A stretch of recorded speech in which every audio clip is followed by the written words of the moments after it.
사실 우리가 시작하기 전에 저 오늘 이 주제를 안 다루려고 그랬는데 저도 사실 보다 왔거든요. 네, 직전까지 너무 재밌는 거예요. 그래서 약간 그리고 듣다 보니까 이상하긴 하네. 저도 그 생각 좀 들더라고요. 그러니까, 네. 그래서 약간 이 토론 마침 시청자분들께서도 다 이 얘기를 또 방송 틀기 전에 하고 계신 걸 보니까 우리가 뭐 아예 언급 안 하는 것보다는 우리 각자 또 보신 감상평이 있을 거 아니에요. 네. 그래서 우리 시작하기 전에 우리 시청자 여러분들께서도 이 30만 명 넘는 분들이 부정선거 토론 볼 때 이제 구글 라이브 들어와 주셨는데 저희 구글 라이브에서도 나름대로 약간 이 토론 총평 한번 피드백 해보겠습니다. 네, 어떻게 보셨어요? 네. 저는 선관위가 일단 이상한 부분들이 분명히 많다. 그리고 우리 당원들뿐 아니라 국민들이 보셨을 때도 이상할 수밖에 없는 점들이 있고 실제로 관리부실이 우리가 그동안 봤던 어떤 사례들 외에도 분명히 존재한다는 것은 일단 증명이 된 것 같아요. 그러니까 부정선거 자체가 있냐 없냐를 사실 논의하기보다는 선관위의 관리부실 문제가 생각보다 심각했고 그것이 전국적에서 동시다발적으로 굉장히 많이 나타났던 것이 사실이라는 점이 중요하다고 생각을 하고 문제는 이제 거기 이제 네 분이 앉아 계시잖아요. 전한길 선생님 비롯해서. 근데 이제 결론을 이상하게 가져가는 느낌? 그러니까 예를 들면 우리가 내시경을 해서 뭐 혹이 발견됐으면 이 혹이 뭔지, 이 혹이 문제가 아닌지를 가지고 이제 진단을 해야 되는데 그 혹을 가지고 일주일 뒤에 죽는다. 예를 들면 이런 그러니까 너무 급진적인 결론까지 다가가다 보니까 국민들 선에서는 이거는 좀 납득하기 어려운데 이거는 조금 약간 사입이 너무 이상한 것 같은데 이렇게 여기실 만한 여지는 분명히 있다. 근데 중요한 거는 이제 이준석이라는 국회의원이 사실 거기 앉아 계시는 거잖아요. 그러면 이 정치권이 부정선거론을 제도화해서 우리 정치권 내에서 충분히 소화하고 다뤘어야 되는 문제인데 왜 이런 문제를 계속 방치하고 있냐?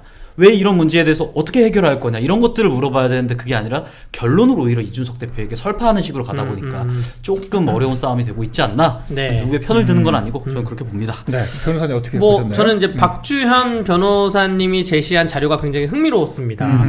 일산 동구에서 이렇게 500표가 빠졌구나. 무슨 고물상에서 저렇게 뭐가 발견됐구나. 맞아요. 또 혹은 소송 과정에서 어떤 기자가 녹취한 것 중에 뭐 투표함을 교체했대 이런 게서 녹취가 됐구나. 이러한 제시한 증거가 굉장히 흥미로워서 지켜보고 있었고.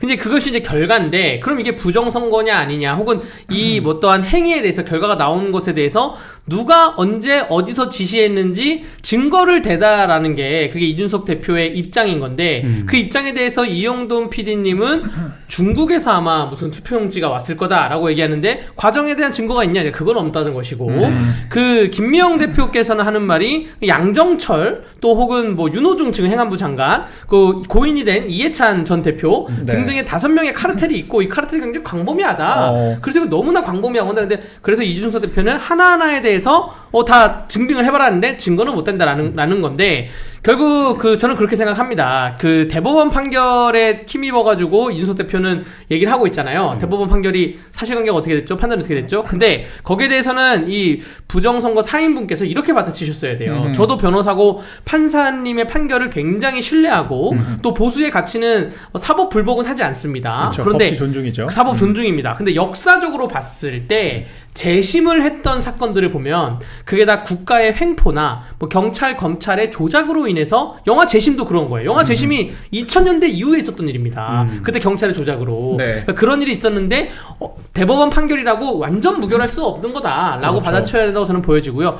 그리고 여기서 이영돈 PD가 제가 중간까지 보다 왔는데 이영돈 PD가 했던 말 중에 하나가 지금 과정을 우리가 입증할 수는 없다. 근데 결과를 보면 좀 이상한 게 있지 않냐. 근데 이게 그 과정 속에서 제도적 문제가 있다면 그 제도를 고찰하는 방향으로 가야 되는 거 아니냐. 이걸 무조건 덮자. 이게 이제 민주당 주장인데 지금 민주당은 국민투표법 개정해가지고 투표에 대해서 말도 하지 마라 그거 아니에요. 이틀 방법. 10년 뭐 징역. 그렇죠. 그러니까 지금 민주당 뒤에 숨어가지고 덮는 거에 이준석 대표님이 또 이준석 대표의 뒤에서 이런 카르텔이 또 숨을 수가 있다. 그런 게 좀 안타깝다라는데 거긴 좀 공감을 했고요. 근데 어쨌든 이준석 대표가 확실히 토론 방식은 잘하는 것 같아요. 토론은 기세. 기술.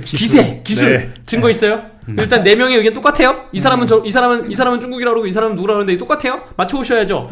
이런 거에 대해서는 어쨌든 그 토론의 기세는 역시 이준석이다라는 생각이 좀 들었습니다. 이게 선거관리 부실 문제에 대해서 이준석 대표한테 오히려 질문을 계속해야 되고 이 답을 들어야 되는데 거꾸로 이준석 대표가 4명에게 돌아가면서 질문을 하고 그에 대해 해명을 하는 꼴이 돼버렸어요. 4명은 사실 일반 국민이란 말이에요. 일반 국민들이 해명을 하라는 꼴이 되다 보니까 분명히 이상한 점들이 있는데도 불구하고 조금 말려 들어가고 있는 게 아닌가. 네, 저는 조금 생각이 다른 게 저는 지금 한길단이라고 할게요, 표현을. 네. 전 한길단 패널들이 지금 이기고 있다는 생각이 들어요. 네. 그러니까 제가 오랜만에 평론가 모드로 좀 얘기를 할게요.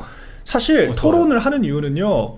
누가 누굴 더 잘 설득하느냐의 영역입니다. 근데 저는 듣다 보니까 오히려 한길단 분들한테 더 좀 이입이 되더라고요. 맞아요. 왜냐면 저는 사실 기본적으로 토론이라고 하는 건요. 찬성 반대가 나뉘어져야 토론을 하는 겁니다. 우리가 옳다 그르다를 토론을 하는 거지 있다 없다를 가지고 토론하지 않습니다.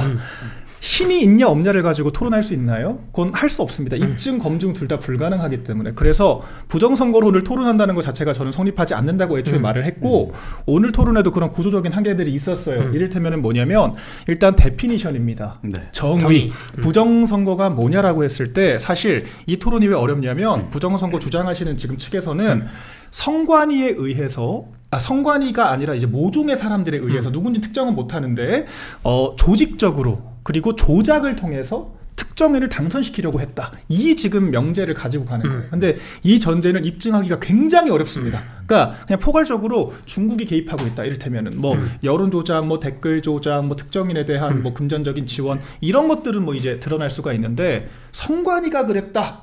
누가? 이제 여기서 입증이 어려운 거거든요. 그래서 사실 이 데피니션 때문에 한계가 있는 건데 근데 사실 이준석 대표는 지금 한계가 뭐냐면요. 본인도 사실 검증이 한계가 있어요. 그러니까 지금 뭐라 그러냐면 그래서 누가 했는데요? 그 입증됐습니까? 증거 있습니까? 라고 하는데 이분들은 일반인들이세요. 그래서 저희가 사실 수사기관이나 정보기관이 아니라 일반인들 데리고 있냐 없냐를 따지는 것 자체가 공허하다라고 말씀드렸던 거고 이분들 입장에서는 똑같이 얘기하면 돼요. 내가 수사기관이냐? 그래서 수사하자는 거 아닙니까? 해버리면 방어가 되기 때문에 이준석 대표의 주장이 사실 합리적이지만 무제한 토론에서는 유효하지 않아요. 이분들은 회피가 돼요. 내가 수사기관이야? 이상한 게 있잖아. 수사하자고 하면은 그 말 자체는 설득력이 있어요. 그래서 듣는 사람 입장에서는 계속 사례가 나열이 돼버리니까 이상한 건 맞네. 누가 한지는 모르겠지만 근데 누가 한지 밝히는 거는 이분들이 지금 한길단이 밝히는 게 아니라 수사기관이 밝혀야지 정보기관이 해야지. 근데 왜 대법원이 제대로 심리 안 해? 이렇게 되는 거거든요. 네. 그러니까 저는 지금 30만 명 보시는데 제가 봤을 때 그중 한 25만 명은 한길단 쪽일 것 같아요. 아니 슈퍼챗도 한길단이 많이 터지고 있어요. 그러니까 네. 이준석 대표 제가 뭐 특정인 편드는 게 아니에요. 그러니까 저는 진짜 평론가적으로 보는 거예요. 그러니까 이준석 대표는 그냥 동어 반복이에요. 그래서 누가 했는데요? 그래서 그게 조직적이라는 증거가 있습니까? 근데 이거는 공부를 많이 안 해온 것 같아요. 제가 좀 나이브하게 본 것 같아요. 왜냐하면 이분들 지금 보니까 부정선거 관련해서 증거 수집을 정말 엄청 거의 많아요. 뭐 10년 가까이 네. 이렇게 체계적으로 인생 걸고 하신 분들 네. 같은데 그럼 본인이 이분들이 어떤 주장을 할지 좀 리스트업을 해서 가져와야지 아무것도 몰라가지고 이건 왜 그래요? 저건 왜 그래요? 이 물어보는 것 자체가 되게 준비 안 돼 보이거든요. 그러니까 네. 여러분들 그 뭐 우파건 좌파건 부정선거에 대해서 그게 말이 돼라고 네. 마냥 귀를 닫고 눈을 가릴 게 아니라 저는 박주현 변호사님 굉장히 잘 알거든요. 네. 예전에 활동도 같이 많이 했고 박주현 변호사님의 그 SNS 들어가 보면 그냥 몇 년치의 글이 다 부정선거 글이에요. 네. 그 소송 과정이 다 올라왔어요. 제가 그래서 그걸 보면서 어느 정도 이제 이해도가 있었는데 오늘 토론회를 통해서 아 저런 자료를 그동안 말을 했던 거나라고 이해가 됐으니까 이게 그 무조건 뭐 귀 닫고 눈 닫고 안 볼 게 아니라 네. 뭔가 어디 결과로서 좀 이상하잖아요. 좀 이쯤 되면 수사하는 게 맞는 것 같아요. 예, 이상한 게 예. 있으면 좀 의문을 가져야 된다고 생각하고 정치권에서 제 입장은 그겁니다. 저는 이걸 다 보니까 결국 모든 문제가 투표함을 옮기니까 발생하는 문제예요. 네. 사전 투표건 본 투표건 여기서 기표를 했는데 이 투표함을 옮기는 걸 문제기 때문에 이 투표를 여기서 했으면 그날 끝나고 그 주민센터건 뭐 초등학교에서 투표했건 거기서 투표함을 까야 돼요. 이거 옮기지 말고 네. 까고 거기서 집계를 내려서 그 집계 낸 거에 도장을 다 찍고 그 통계를 보내야지. 그런 다음에 그걸 다 온라인에 올려야지. 그래야지 이 부정선거의 의혹이 좀 없어질 것이다. 그리고 맞아요. 이게 그 제도적으로 더 쉬워요. 지금은 투표함을 옮겨서 체육관에 앉아가지고 다 하잖아요. 네. 이게 더 어려운 거고 그 자리에서 그냥 세는 게 더 쉬워. 네. 예, 그래서 이러한 제도적 고찰이 되는 방향으로 토론이 좀 마무리됐으면 좋겠습니다. 그러니까 지금 방법론적인 걸 말씀을 하셨는데 네. 그 박민영 대변인 얘기 듣고 변호사님 얘기 들어보니까 이게 후반으로 갈수록 점점 더 이준석 대표에게 불리해질 수도 불리해요. 있겠다라는 그냥 생각이 사례가 듭니다. 끝도 없이 나오더라고요. 예를 들면 끝도 없이 나요. 계속 나와요. 100개 사례가 나와서 네. 한 3, 40개만 국민들이 이건 진짜 너무 이상하다라는 게 생기면 그거를 다 이준석 대표가 해소시킬 수가 없잖아요. 네. 그러니까 이준석 대표가 애초에 정치인으로서 거기에 나간 것 자체가 예. 약간 패착이 아닌가. 그럼요. 왜냐하면 네. 이런 부정선거 의혹에 대해서 끝까지 검증하고 국민들의 의혹을 해소하는 것이 정치인의 영역인데 네. 그 책무를 계속 점점 쌓고 있는 거 아니에요. 시간이 지날수록. 네. 48시간 동안 그 책임을 계속 쌓다 보면 네. 이준석 대표에게 오히려 이준석 대표는 나름대로 그 지방선거를 앞두고 본인의 어떤 유능함을 알리기 위해서 나갔을 텐데 네. 이게 역효과가 발생하는 거 제가 아닌가. 보기엔 좀 무책임해 보였어요. 왜 그러냐면 토론할 때 우리가 아예 인정 안 하고 말꼬투리 잡으면 오히려 설득력이 떨어져요. 아무리 맞는 말을 해도. 그러니까 화법 자체가 제가 봤을 때는 이상한 건 맞아요. 근데 이상한데 근데 결과적으로 그게 누군가도 지금 특정을 못 하고 있지 않느냐. 네. 그게 주장의 한계 아니냐. 뭐 그런 식의 논조면 네. 그나마 말이 되는데 이게 여러 증거들을 제시하는데 그게 왜 문제죠? 저게 왜 문제죠? 이건 저 지역에서 한 건데 네. 이건 다른 문제 아닌가요? 이제 잃어버리니까 뭐 이상한 건 맞는데 왜 그래? 전 특히 약간 충격이었던 게 그 있잖아요. 봉인을 하잖아요. 네. 그 날인을 해가지고 봉인을 하는데 그 부산이었나요? 네. 거기서 아니 이름이 바뀌어 있더라고요. 네. 진짜. 그래서 누가 이건 뗐다 붙인 게 아니고서야 사실 불가능한 상황인 거잖아요. 근데 이런 게 한 가지만 있어도 이건 문제는 맞죠. 네. 뭐 이게 뭐 실수 뭐 몇 개 누락돼가지고 넣으려고 그랬든 뭐 아니면 진짜 의도적으로 그랬든지 간에 근데 그런 것들을 보고도 약간 이건 이상하네요. 그럼 이제 결론이 정치인이라면 사실 네. 우리가 있다 없다를 얘기하는 걸 떠나서 대안이 나와야 될 거 아닙니까? 맞습니다. 근데 그리고 그분들도 또 합리적으로 말씀하시더라고요. 이게 네. 전산으로만 하니까 네. 전산이랑 실제 개표 숫자가 안 맞는다. 그러니까요. 그럼 사람들이 가서 참관인들 많잖아요. 자발적으로 실제로 카운팅을 수개로 할 수 있게 하면은 네. 그럼 이런 것들이 보완되지 않겠냐. 근데 지금 그런 사람이 없다. 저 이런 정도 주장은 받아들일 수 있다라고 네. 보여지거든요. 예, 저는 그러니까 근데 그것도 안 받더라고요. 이게 어떠한 현상에 대해서 예. 주장을 하는 사람에게 입증 책임이 있거든요. 그렇죠. 네. 그러니까 부정선거가 있다라고 하면 부정선거가 있다고 주장하는 사람들에게 입증 책임이 있는데 네. 어떠한 결과론적으로 들이밀었으면 입증 책임의 전환이 있어야 되는데 계속 이제 과도한 입증을 요구하는 그런 토론이 메비우스처럼 지나가고요. 맞아요. 뭐 이거야 음식을 먹었는데 김치찌개를 먹었는데 맛있다야 하는데 네. 맛있는 거 입증해. 내가 맛있다고. 그렇죠. 맛있는 거 입증하라고. 내가 맛있다니까. 네. 예, 이런 느낌으로. 아니 김치 되고 맛이 있는 게 난다니까. 아닌가. 근데 김치 네. 잘게 쪼개가지고 안 보여. 김치 맛이 난다니까. 근데 이 성분에 김치가 들어있다는 거를 나도 그렇죠. 입증을 하래. 근데 만든 사람이 그건 입증해야지. 그렇죠. 그러니까 그렇죠. 약간 이런 거 같아요. 그래서 그렇죠. 아니 일단 그럼, 본인도 네. 근데 먹어보고 이제 보면은 맛은 나잖아요. 사실 다음부터 예. 그 이준석 대표 말고 선관위 관련 직원들이 좀 나와야 됩니다. 선관위 직원들 한 20명 앉혀놓고 그리고 이 부정선거 혹은 부실선거에 주장하는 네 분이서 네. 이건 왜 그렇습니까? 여기서 왜 10표가 더 났죠? 여기서 왜 고물상에서 투표용지가 발견됐죠? 그리고 오스트리아에서는 3표만 조작이 나와도 이거 재선거 하는데 우리나라는 그렇죠. 왜 안 그렇죠? 그 이른바 뭐 많은 사람들이 형상기억 용지인가? 네. 뭐 이거는 어떤 거죠? 뭐 배추 투표지 뭐 그런 네. 거. 그 이거를 지금 사실 국회에서 네. 국회에서 선관위를 앉혀놓고 국회의원들이 질의를 해야 되는데 이게 대의민주주의인데 지금 부정선거라는 걸 얘기하는 순간 너 좀 이상한 사람 아니야? 네. 너 좀 이상한데? 너 음모론자인데? 라고 하니까 다 국회의원들도 두려워서 말을 못하고 있는 거고 지금 쇼츠나 뭐 도는 거 보면 좀 이상하긴 하다 이런 네. 의견만 있는 건데 오, 이러한 토론이 선관위에서 그 부정선거가 없다라고 입증할 거면 선관위가 좀 나와야 된다 생각을 합니다. 네, 아마 나오면 뭐 다 뒤집어 까질 텐데 네. 지금 부정선거의 존재 유무를 떠나서 부실선거는 일단 팩트인 것 같아요. 그렇죠. 네. 그거는 지금 너무 선관위는 많은 갈아엎어야 사례들이 돼요. 있기 때문에 진짜 선관위는 해체 순으로 바꿔야 그렇죠. 돼요. 부실선거가 네. 일단 있다는 거는 뭐 여당이든 야당이든 개혁신당이든 이준석 대표든 다 인정을 할 수밖에 없는 상황이 될 것 같고 이 김치 맛이 나는 이유에 대해서 네.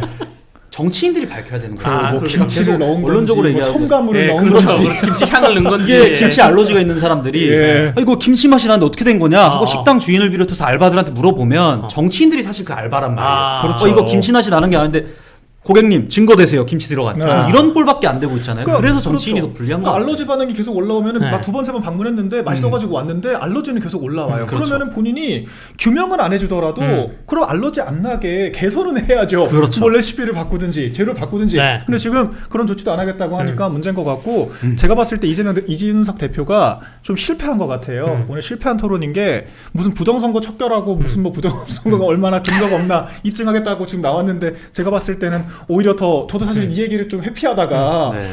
재밌으니까 또 얘기를 편안하게. 하게 되네요. 그러니까 재밌어요. 재밌고 듣다 보니까 저분들이 진짜 힘들고 억울할 만하다. 정말 열심히 파헤치셨구나. 이거는 내가 있다 없다를 판단을 못하겠지만 검증은 해야 되는 거 아니야? 그리고 좀 더 생각 들더라고요. 예, 나중에 네. 이제 이 토론이 끝나고 박지원 변호사나 혹은 다른 분들이 네. 아예 그 다른 그 동영상을 찍어서 설명을 해줬으면 좋겠어요. 제가 궁금했던 거는 뭐 이런 거거든요. 네. 사전 투표의 검표원이 전국에 얼마인 줄 압니까? 그러니까 뭐 윤석 대표가 뭐 몇 명인데요? 그러니까 한 명도 없습니다. 뭐 이런 네. 얘기했어요. 근데 그걸 이제 이해가 안 된다라는 건데 저도 이해가 안 됐거든요. 네. 사전 투표의 검표원 수가 개표 수가 전국에 한 명도 안 된다? 이게 좀 저도 이해가 안 됐는데 이러한 프로세스를 좀 설명해 줬으면 좋겠습니다. 나중에 그러니까요. 기회가 있으면. 식당 주인이 돼가지고 네. 고객한테 네가 증거를 대라. 이거 좀 그만하라. 너 자꾸 김치 타령하면 징역 맞았습니다. 10년 이제 이래버리니까 아니 자꾸 맞았습니다. 난다는 그러니까 맛만 나는 게 아니라 알러지가 올라온다니까 아니, 그러면은 조치를 해야죠 가게 주인이. 그래서 지금 가게 주인이 좀 정치인들이 그제, 더 책임감을 그거죠, 좀 느껴야 될 것 같아요. 이제 그게 되는 거죠. 알러지가 올라오면 알러지가 올라와서 그걸로 죽는 병은 아니지 않냐. 그러니까 이게 뭔가 부정선거가 그렇죠. 있다 그래서 이게 뭔가 뒤집어지는 게 결과값은 그렇죠. 아니지 않냐. 뭐 이렇게 질문을 그렇죠. 아까도 나오는 거고. 윤석 대표 그렇게 얘기하더라고요. 네. 10표인데 그거 가지고 결과 바뀌냐고. 네. 투표 딱 시작할 때 이용돈 PD가 나는 부정선거라는 용어를 쓰지 않겠다. 네. 나는 선거 사기라는 용어로 쓰겠다. 아하. 그래서 사실 굉장히 기대를 했는데 아직 그 토론 전반부 2시간 토론을 했는데 전반부예요. 전반부에서 그게 안 나왔는지 모르겠지만 이용돈 PD가 선거 사기라고 얘기한 그 증거가 뭔지 그게 굉장히 궁금합니다. 그러니까요. 그러니까 그게 저는 네. 그게 좀 문제예요. 그러니까 뒤에 그 선거 사기로 귀결시키기 위한 인과관계는 증빙이 안 되잖아요. 그건 안 그 된다. 증빙이 안 되는 결론은 오히려 정치인에게 숙제를 넘겨두고 네. 이 식당 고객들은 네. 김치가 들어갔다라는 얘기만 계속 사례만 쌓아주면은 이게 사실 많이 기울 텐데 네. 그렇죠. 결론을 지어버려서 이거 정치인들이 못해요. 왜 못하냐? 네. 그 국회의원들은 당선돼서 온 사람들인데 맞아요. 이게 너도 부정. 이게 2020, 예. 2022, 뭐 4년 총선이랑 2020년 총선이 부정선거네라고 하는 순간, 난 당선돼서 왔는데, 네. 근데 당선된 내가 부정선거인가? 이거 국회에서 못 풀겠네요, 보니까. 특위를 만들어도 안 되고, 뭘 네. 해도 안 되겠네. 우리 이거 짧게 얘기하려고 이거 그랬는데 감사원 감사가 가야 돼. 이거 너무 감사원 재밌어서. 감사. 너무 네. 재밌어. 아, 사실 그래서 재밌어요. 저도 보다가 아까 야 우리 방송보다 나도 이거 보면 더 재밌지 않을까. 우리 방송 해야 되는데 네. 저도 이제 그런 생각을 할 정도로. 근데 이거 끝장 토론이라고 하는데 이거 보니까 이준석 대표 좀 말려가지고 아까 자기 발언 시간에 말을 안 하더라고요. 아, 그래요? 자기 발언 시간인데 한길단이 다 말하더라고요.